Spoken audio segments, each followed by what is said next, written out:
Hi guys, welcome back. We're with Mr. Rory Diesel again today, talking nutrition. Rory, thanks for joining us again. Not a problem. So I think, again, just give guys a bit of background on how you got into nutrition and where it started for you.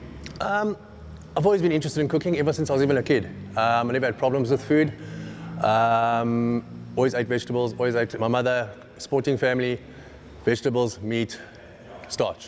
If you didn't eat it, you got to the next meal. So you had to eat your food.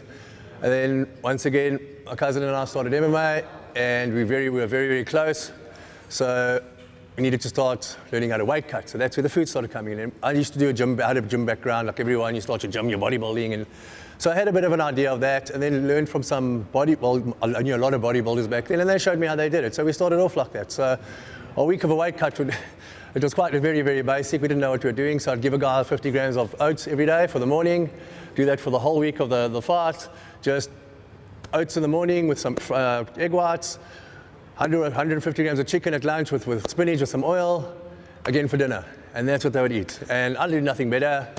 Started learning, and then it just progressed from there. Like anything, it slowly progressed. And that years ago, like before UFC was even around.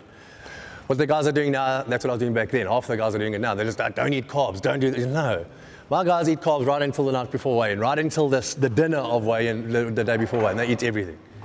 So that's where people make mistakes also with nutrition. They don't eat nutrition, they just eat food. It's I want and not what I need. And I think also a big movement that the world is kind of moving into now is food as vitamins. And superfoods is obviously a great example of that. How have you started incorporating superfoods into what you do? So superfoods, I have what I call like a performance oats that I give to nearly every single one of my clients, depending on what they eat, how they eat. So some guys will eat high carb, low fat, some guys will eat paleo, some guys will eat will eat ketogenic, some guys will eat like a Mediterranean style. So superfoods, I'll put a lot of them in the oats, and everyone loves the oats. I'll put cacao, I'll put maca, I'll put hemp seeds, various different things, and it's just high antioxidants. And you get good yields from what you're getting. It's very nutrient-dense food. Like 100 grams of hemp seed, it's going to give you 24 grams of protein, around about, I think it's 30 grams of fat, or just a little bit less. No, not that much fat. But it gives you a whole complete meal in 100 grams, and you use it because it's highly absorbable. The protein is more absorbable than anything else. So you're getting proteins from plants, you're getting proteins from all over the place, you're getting high antioxidants. Cacao is the strongest antioxidant you get in the world with the ORAC value, which is an oxygen radical absorbency capacity of 62,000. Everyone goes, goji berries, 25,000. See the difference? Superfood, very different. Yeah. I spoke to a guy who's been in pharmaceutical for years, and he said when you start extracting and making synthetic stuff, you're leaving out the absorption quality. Yes, all the enzymes and everything else that you need. So that's also, you get raw vegetables and cooked vegetables, like you cook spinach. The difference is, if you want more electrolytes, you cook it, because it releases almost all of the electrolytes. If you have it raw, you're not going to get all the electrolytes from it. No matter how much is in there, you're probably only going to get half or a little bit more, but you're going to get live enzymes. So you've got to balance things out. So people, why are you having it cooked? Why is it like that? It's because we're looking for different things on different days or different processes. So that's also, it depends how you cook it, if it must be cooked or how it must be cooked, how long it must be cooked. It also changes the difference of the food. And I think that's kind of the biggest myth in nutrition, is everyone thinks one blanket statement works for everything. No, it doesn't. And that's the biggest myth about people. They'll come, I want you to do like an eating plan for me. It's like, but I want it like this. I'm like, okay, go. They're like, what do you mean go? I said, you're coming to me because you don't know what you're doing, and now you tell me what you want. It's like, let's talk about your life. Let's talk about how you work. Let's talk about how you do this. Because if you're running around your food all day and you're a business exec, you can't do that. So you've got to make the eating, the food that you give them. You can't give standard, like everyone's 5 meals a day, this. No. Some of my guys eat once a day. And some of the top level guys, I was speaking to you just now, telling you, once a day. We've moved him back for twice a day now just to speed his metabolism up. And he's one of the top MMA athletes in South Africa. His last 3 fights, he's just run through everyone. And he's eating 1 to 2 meals a day. But it's in a specific way of eating. To science, to a specific way of eating. Where you tell that to a bodybuilder or a guy that's just eating your standard 5 meals, he'll like you said to me, I don't know if I could do that. But it changes the whole way your body works. You don't want food. It's just, that's a ketogenic way of eating. I do a lot of that now, especially for business people, because they don't have to worry about food and they can focus for 5 hours on just one meal, 5-6 hours, and you don't get hungry. It sounds odd, but yeah, you don't. When you're eating and you're chasing your carbohydrates and your insulin, because it's up and down, you're always going to be hungry.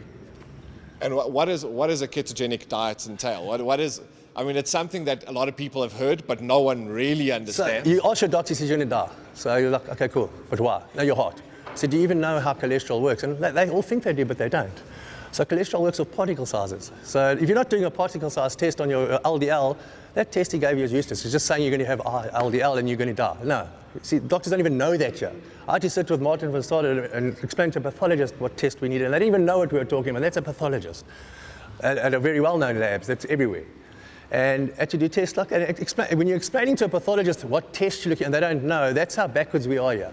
I'm not saying everyone is, but 99% of the doctors are, and all they want to give you is a drug, which you can change with food. So ketogenic is basically, if you go a therapeutic ketogenic, which are used for sick people, especially drug-resistant epilepsy, it stops it without the drugs very quickly. It's 75% fat. These are your macros. 75% of calories fat, 20% protein, 5% carbs. That's how you start it off. Now, that's therapeutic. That's for people with medical issues, Alzheimer's, Parkinson's, diabetes, especially diabetes. You can get people off insulin very quickly with this way of eating. And various other, it solves a lot of ailments. So that's how you eat. And people say, oh, but fat, we've been taught wrong. If you're having high carb, high fat, you're going to have a problem.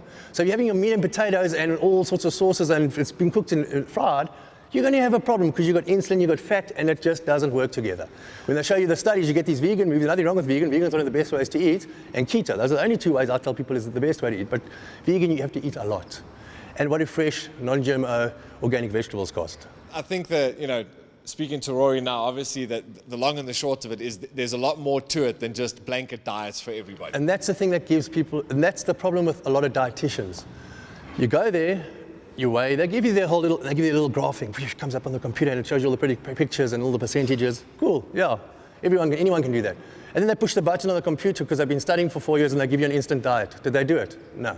The computer did it because it's stuck in a block, a general block. This person weighs this, is this weight, this is the food they must get. And then you get dietitians telling people you can even eat Viennas. One of my friends, he came to me to help because he was pre-diabetic. And the dietitian looked on this as Provita biscuits and Viennas are allowed as protein. It's like, where the flip? And this is what the computer did. She doesn't know any better. She's sitting there this big. She's the dietitian giving advice. She's bigger than the guy talking to her. And she's telling you can eat refined foods. No. You eat what God put on earth. If it ours or grow out the ground, you can eat it. But it mustn't have been changed. Right, Rory, thanks very much for joining us. There you heard it, guys, right from the horse's mouth. We will obviously be chatting to Rory again in the future. If there's any questions you have, anything you want us to ask him, please let us know and stay tuned.